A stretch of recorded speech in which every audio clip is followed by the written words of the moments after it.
Ayun, hello po everyone. Good morning, good afternoon, at magandang hapon po sa lahat ng mga kasama natin dyan. At welcome po sa channel natin ng Sarati Sensei. So ngayong araw po, di-discuss po nga po natin yung about sa AIDA at saka AIDA ni. So paano ba to gagamitin at kailan natin gagamitin? So para mas maintindihan natin, proceed na tayo sa ating video. Okay? Now, ang una nating i-discuss is tungkol sa AIDA, no? AIDA. So ano ba yung AIDA? Madalas natin itong maririnig pagka tayo ay N4, ano? So AIDA. So si AIDA is, ibig sabihin niya is throughout the time. Throughout the time? Paano mangyayari yun? So, throughout the entire time or entire time, A will continue do or than B. So ito yung hint po dito, ano? Throughout the entire time A, which is, ang binabanggit dito na A is yung sentence na ilalagay before yung AIDA, no? Yung sentence na ilalagay natin before yung AIDA, yan yung throughout the entire time na sinasabi. Ito yung A.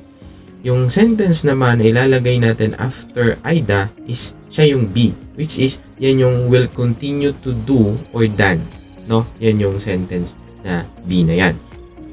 Ngayon, ang hint dito minasang is pagdating sa B, no? Meron tayong word na continue. Ibig sabihin na pag ang AIDA ang gagamitin natin, yung B na sentence after ng AIDA is expresses continuous action or condition. Okay? Hi. Next. Ano yung A? Ang A is phrases po siya that express period of time. Okay? Kagaya ng binanggit ko kanina, yung A dyan is yung sentence before ng AIDA. Okay? Next. B, ano naman yung B? Ang B is expresses continuing action and conditions. Yan naman yung sentence after ng AIDA. Yan yung ilalagay natin. Okay? Now, for the conjugation, no, is pagdating sa verb, gumagamit tayo ng futsuke plus AIDA. No? Take note lang po dito sa futsuke, kadalasan po ang ginagamit na verb dito ay naka-present tense. Ibig sabihin, naka-te-iru. Okay? Naka-te-iru po siya. Ngayon, meron naman pong dictionary form at saka nai form. Pero kadalasan ginagamit siya as yung existence. For example, yung iru or imas nagiging iru. At saka imasen is nagiging inay. So, yan lang ang ano natin sa futsuke. Pero kadalasan talaga dito, ang ginagamit is, verb na naka-present tense. Okay? Hi. Next, pagdating sa na-adjective naman, hindi lang wala tayong tatanggalin. Lalagay pa rin yung na. Tapos, dadagdag yung AIDA. Okay? Next, pagdating sa noun, no? Yung noun naman niya is magdadagdag lang tayo ng no, tapos AIDA. Okay? So, para mas madali nating maintindihan minasang is, punta tayo agad sa example at isa-isahin natin, i-analyze natin kung paano nag-e-effect yung AIDA. Okay? Now, proceed tayo sa example number 1. So, watashi wa, natsu no aida, zutto Hokkaido ni imashita. De, eigo de emasu to, I am in Hokkaido throughout the summer. So, ang A natin dyan, no? Yung A, watashi wa natsu, no? Natsu. Natsu is summer. So, yan yung range of time na sinasabi niya. Tapos, ang B naman natin, yung continuous action na sinasabi kanina is zutto Hokkaido ni imashita. Alam niyo naman pag merong zutto is continuous yan, di ba? Continuous. Zutto ni imashita. So, paano natin ilalarawan, no? Yung ganun na pangyayari. Titingnan natin. So, for example, yung natsu kasi is from August 1 to August 31. So, yan yung natsuyasumi. Ngayon, yung zutto Hokkaido ni imashita is magiging ganito siya.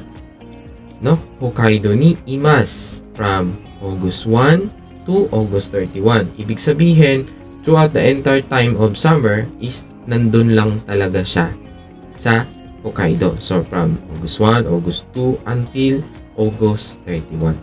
Okay? So, yan yung AIDA. Next. Ryushin wa ryoko o shiteiru aida, boku ga mainichi shokuji o tsukurimashita. Kung napapansin nyo dito, no, yung verb na ginagamit is ryoko o shiteiru. Yan yung sinasabi ko kanina na siya ay naka-present tense, no? Naka-present tense siya. So, ang time na binigay niya dito, yung A, is nag-travel yung parents niya. Ryoshin wa ryoko o shiteimasu, no? Nag-travel. So, yun yung time range na sinasabi. Yung B naman na continuous niyang action na ginawa throughout the time na nagta-travel yung parents niya is boku ga mainichi shukoji o tsukurimashita. Ibig sabihin, araw-araw daw siyang nagluluto ng kanyang pagkain or gumawa ng kanyang pagkain. So, eigo deimasu to, I prepared meals every day while my parents were away on a trip. Okay? So, paano ba natin to i-imagine anong nangyari? Tingnan natin. So, ipagpalagay natin yung parents ko, nag-travel sila from May 1 to May 31, no? Yan yung time range na sinasabi dun sa A before ng AIDA. Yun yung ginagawa nila, nag-travel sila. So, habang nag-travel sila, sabi dyan, ako naman, araw-araw, ako yung nagluluto ng pagkain ko. So, ang mangyari, mainichi shukoji o tsukurimasu. Ibig sabihin, from the start ng travel nila ng May 1, May 2, May 3, May 4, at hanggang May 31, no? Ay ako yung nagluluto ng sarili kong pagkain. Okay? So, walang paltos yun, araw-araw. Continuous action. Okay? Ay, next. 3. Ani ga gemu o shiteiru aida, ototo wa soba de mitemasu. Yan. So, first, identify muna natin yung A, which is yung sentence na nag-express of time. Yung time na sinasabi dito, na ini-express dito is game mo shiteiru. Ibig sabihin, naglalaro yung kapatid, no? Older brother, kapatid na lalaki. Sa time na naglalaro yung kapatid na lalaki, ano naman ang ginawa? No? Yung B naman, continuous action. Ototo wa soba de mitemasu. Ibig sabihin, yung younger brother ay nasa gilid ng kapatid na lalaki at nakatingin. Kailan yung ginawa? Noong, no? Throughout the entire time na naglalaro yung kapatid na lalaki. So, eigo deimasu to, while the older brother is playing a game, no? The younger brother is watching at the side. Okay? So, paano natin ulit i-imagine to? Yan. Pagpalagay natin, si Ani, no? Si Ani ay naglalaro ng from 8 p.m. to 10 p.m. No? Ani ga game o shiteiru aida. So, no 8 p.m. to 10 a.m. So, kailan nanood si Ototo? So, sabi kasi Aida ang ginagamit throughout the entire time naglaro si Ane. Si Ototo naman ay nakatingin sa gilid. So, ang mangyayari dyan, from 8 a.m., no? 8:01, 8:02 hanggang 9, 9:30 hanggang 10 a.m. Walang alisan. Si Ototo ay nasa gilid, nakatingin kay Ani, naglalaro ng ML. Okay?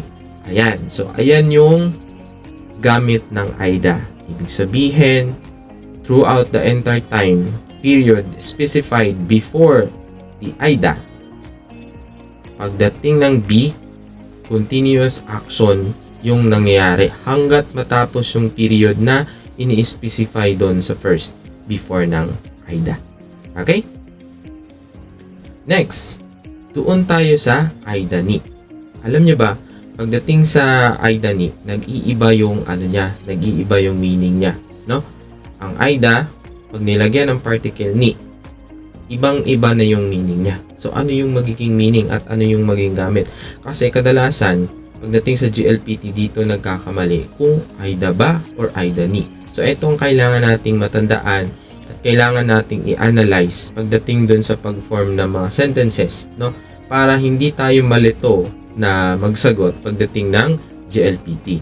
So, ano ba yung AIDA ni? So, AIDA ni is tinatranslate siya as during or when. Pero ano ba yun? Kasi yung during or when pwedeng to key, di ba? Pwedeng ganon kasi meron tayong pattern na to key. Pero ano ba yung AIDA ni? Anong pagkakaiba nila kay AIDA? Yan. Si Aida ni is before the time interval ends, which is ang A, will do or done B. Paano ba yun? No? Okay. As mentioned ko kanina, yung A is yung sentence before sa Aida ni. Yun bang bago mag-Aida ni siya yung sentence na yun. Tapos, yung B naman, isa yung sentence after ng Aida ni. Okay? Now, si A, yan yung phrases that expresses period of time. Kagaya ng sa Aida, no? Siya yung nag-specify kung anong period yon, anong time, anong ginagawa na action doon sa time na yon. Si B naman expresses momentariness, action, and conditions. So, ito yung tatandaan natin. Si Aida kanina, continuous action and conditions. Pero pagdating kay Aida ni, yung B, sentence B, ay expresses momentariness, action, and condition. Ibig sabihin, hindi siya continue. It's either isang beses lang mangyayari, tapos na yung action. Momentary lang po siya.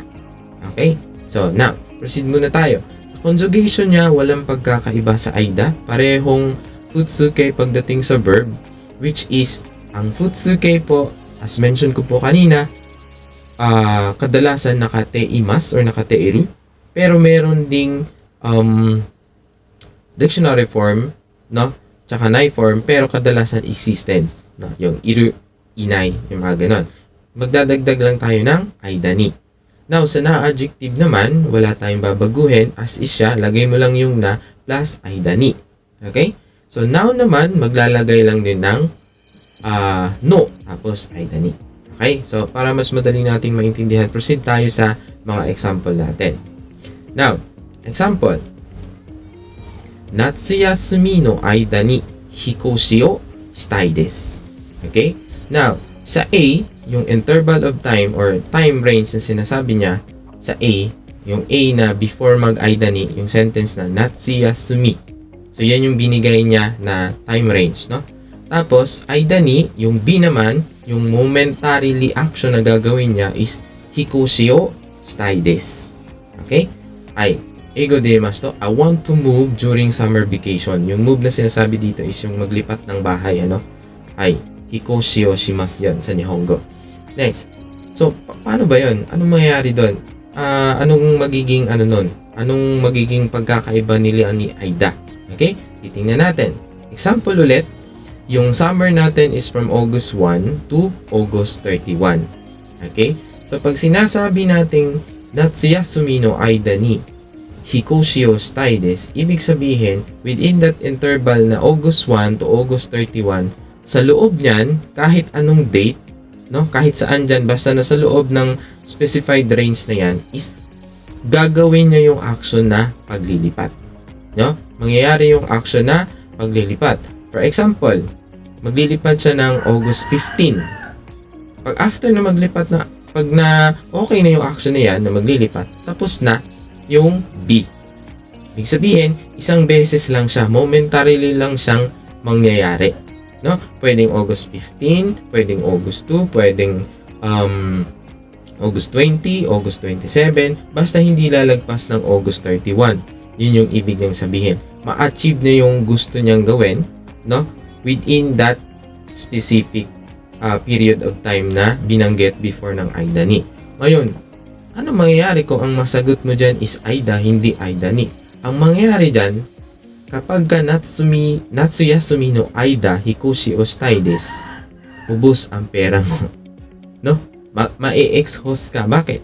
Kasi pag pinalitan mo na yung Aida niyan, magiging ang dating niyan from August 1, August 2, lipat, August 3, maglipat, August 4, maglipat, August 5, maglipat, August 6, maglipat, hanggang August 31, maglilipat. Ang ibig sabihin yan. Kasi ipupulfill mo ang buong range of time na yan from 8:1 to 8:31 kapag ka tinanggalan mo ng ni. Kapag ka ang sinagot mo dyan is Aida. Kaya hindi pwede ang Aida dyan. Kasi momentarily lang yung action na gagawin. Okay? So, sana naintindihan nyo, ano? Isang beses lang mangyayari yung action dyan, tapos na. Kasi pag Aida ang ginamit mo dyan, walang katapusang lipat from August 1 to August 31. Okay? Yan. Next.